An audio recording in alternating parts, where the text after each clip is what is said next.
Hey everyone, this is Mitch with Hiro Paper. We're back with a how-to video on using our TCG PDF creator. You can find the tool by going to our website at hiropaper.ca. Once there, on the right-hand side of the screen, click on TCG Proxy Sheet Generator, or by finding it in the banner scrolling at the top of the screen. This tool comes with two versions, a 3x3 layout and a 2x4 layout, and choosing the right one depends on the card art you will be using. The 3x3 layout is for card art that is the exact size with no bleed edge.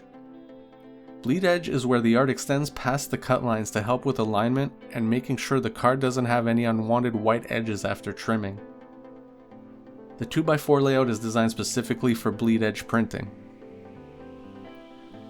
The steps for using each layout is basically the same except for the built-in Scryfall search, which is only available on the 3x3 layout since Scryfall art does not have bleed edge. We'll touch on Scryfall search later in the video. First thing we need to decide is which layout we'll be using. To do this, we need to know if our card art has bleed edge or not. If you have downloaded your art using MPC Fill, then those files will have bleed edge. If you are using custom art, you will need to ask the artist, or you might be able to tell by seeing how thick the borders are on the images. If your art has bleed edge, choose the 2x4 tab, and if it does not, choose the 3x3 tab. Now that we are on the proper layout, we need to choose the DPI of the PDF. Scryfall uses 300 DPI on all their art. MPC Fill varies file by file. When you are on their site, it will tell you which DPI each file is.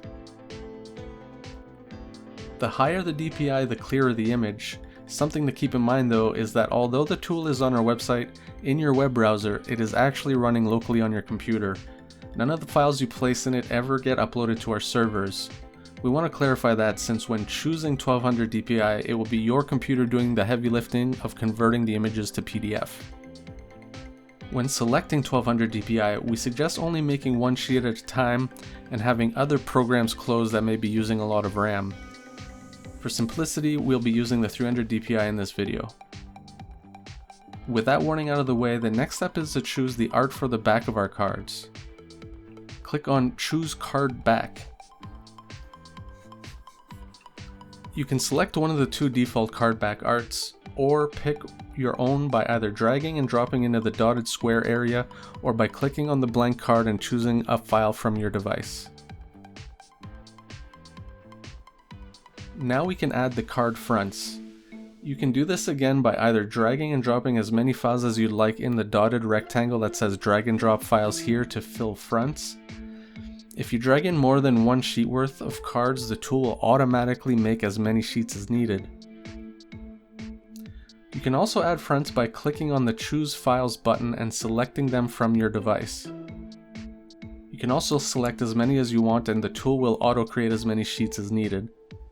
By default, the art fronts and backs will be centered on the sheets, but rarely does any printer have perfect center alignment when printing. This is where the print alignment section comes in. You can adjust the margin offsets per pixel. You can do so on just the front, just the back, or both. We have a separate video explaining this process using the alignment sheet section of this tool, which we will link in the description and pop up on the screen now. At this point, we have chosen our back and front art and changed the alignment if needed. If all of your cards are single-sided cards, then you are ready to go and press Save as PDF. The PDF sheet will download and is ready to print. There are more features though. If you have a double-faced card, you can add the card back by hovering over the front art and clicking Make Double-Faced. On the screen that pops up, either drag the image file into the dotted square or click to choose a file from your device. The tool will automatically place the back in the proper position for printing. If you hover over the front of a double-faced card, you can now click to remove double-face if you have changed your mind. You can also click and drag any front art and reposition it on the sheet if you want the cards in a different order. If you move a double-faced card, the back will follow along with it. Lastly, if you hover over the front art of any card, you can click the red X and remove it from the sheet. This also works for double-faced cards, removing the front and back. Now that we've placed all of our art, added the double faces, and moved the cards where we want them on the sheet, we can click Save as PDF to download the sheets. That is the general use for both layouts of our TCG PDF generator. And earlier we mentioned there's a built-in Scryfall search on the 3x3 layout, so let's get into that now. As mentioned before, all Scryfall art is 300 DPI, so we will select that. To search for and add a card directly from Scryfall, simply click on an empty card front. A search Scryfall screen will pop up. Just start typing in a card name and the search will begin auto-completing the possible cards with what you have typed in so far. Once you see the title of the card you would like, click on it. This will now bring up all the different art options for that specific card. Click on the option you would like and just like that, it is on your sheet. You can now go ahead and add more art by clicking other empty slots, or you can also mix and match your own art by dragging it over or selecting it from your device. And that's it.